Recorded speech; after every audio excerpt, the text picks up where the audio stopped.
Yung sinisiraan. Ang galing ng sinisiraan. Ah, ah. Hello, Gloria. Ang kawawang Pinoy. Naku,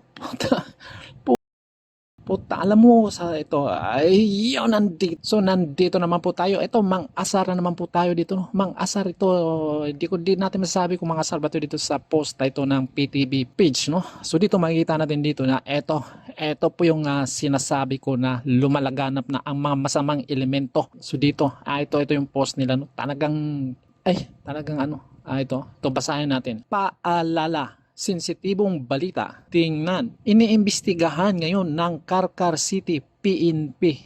Siguro pagkakaalam mo itong Karkar no sa Cebu ito, no? Sa Cebu, Karkar no PNP.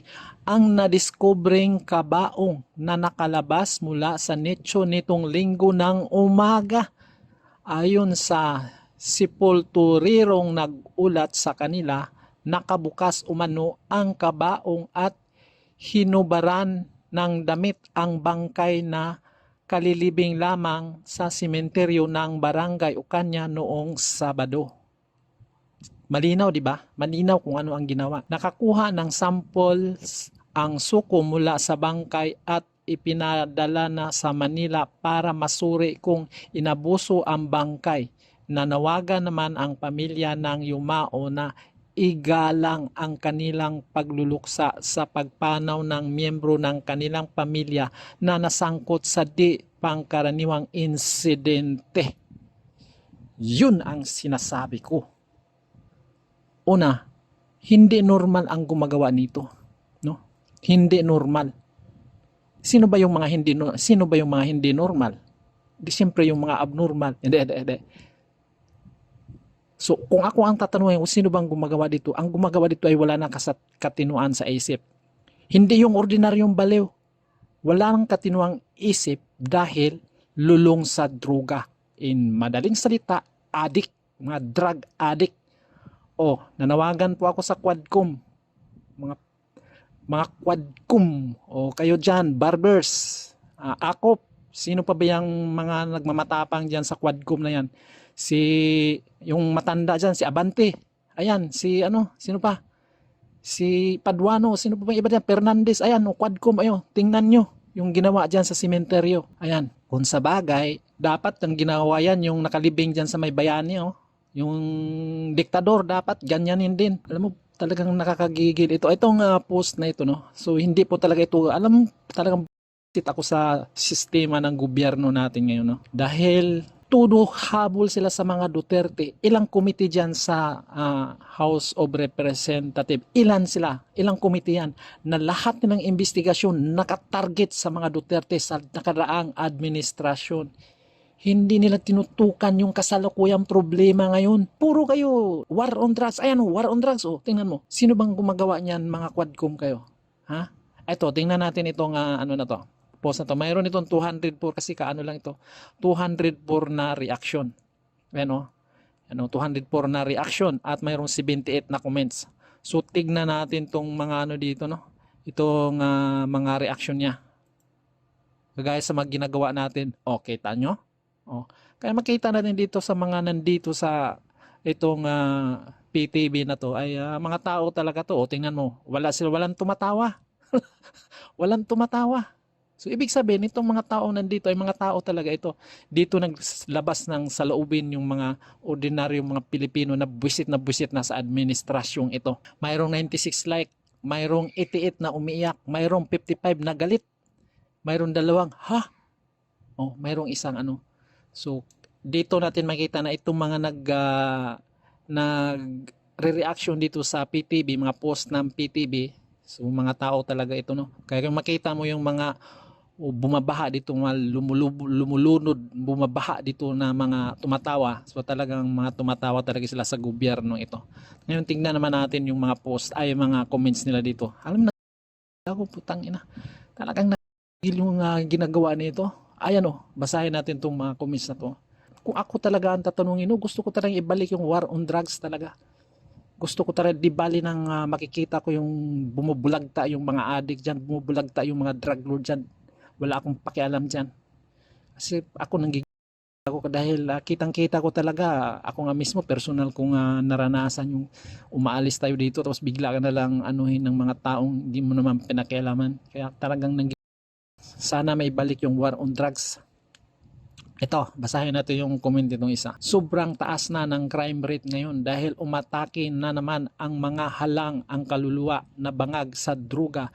Ano nga ba asahan natin kundi sama-sama tayong babatak muli? O, diba kita mo? O, mayroong 10 like ito. 10 like ito. Grabe talaga itong ano na to. Itong gobyerno to. O, Quadcom. Ano? Ito dahil sa pag-iimbestiga, ayan, lalong pinapalakas nyo yung loob nitong mga adik na to.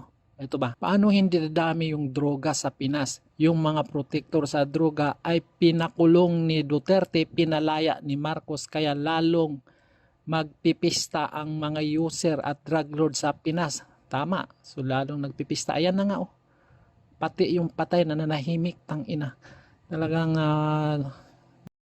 talaga yung nangyayari sa ating ano. Kaya dami kasi adik na ulit, wala nang drug war, meron drug festival. O yan, mga piste sila. Grabing kautugan na yan, pati patay. O bahala na kayo mag-ano dyan, ina. Bangag sa drugs ang gumawa, balik sa dating gawi.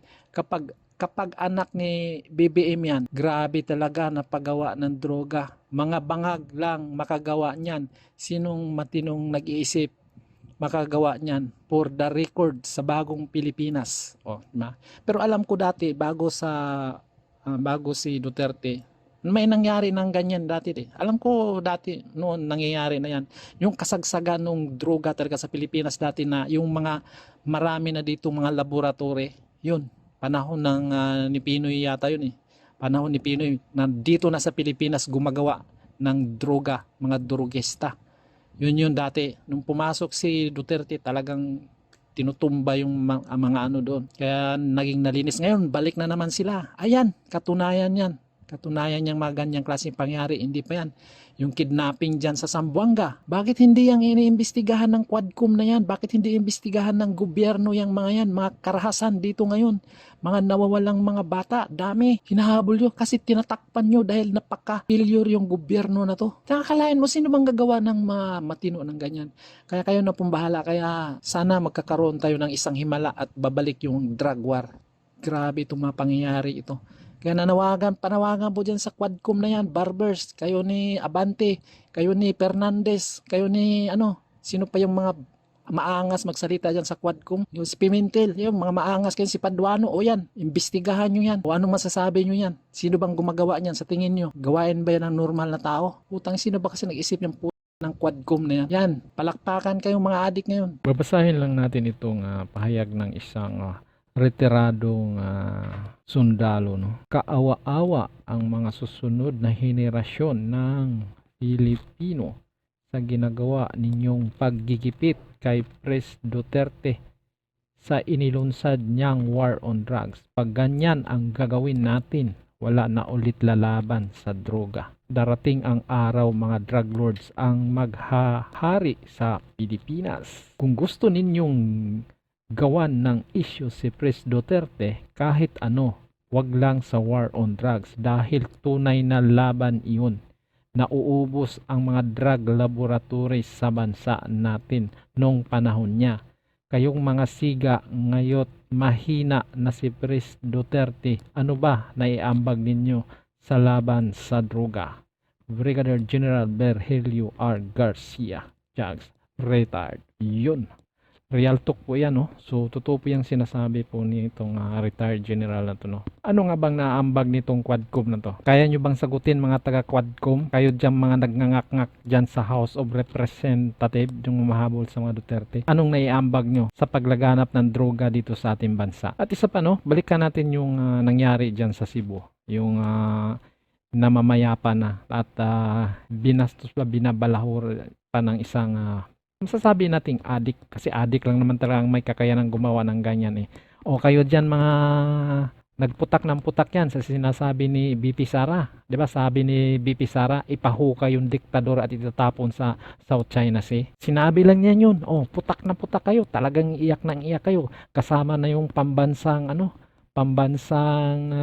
waiter O, kayo dyan, mga nagputak-putak, o yan, yung nangyari sa Cebu, hindi yan sinasabi ha. Ginagawa na talaga, tingnan mo, inilabas yung kalilibing lang nakabaong at sige nga, ayan, ginagawa na oh. Yung sa sinasabi ni BP Sara, react kami ng react, talagang gusto nyo nang manakit. Gusto nyo nang manakit, no? No? Oh, ayan, ginagawa na ha. Binabastos na yung isang nahimlay, isang namayapa, ayan, binabastos na. O anong masasabi nyo dyan? O, Quadcom, sagutin nyo. Dahil sa inyo, lumalakas ang loob ng mga durugista.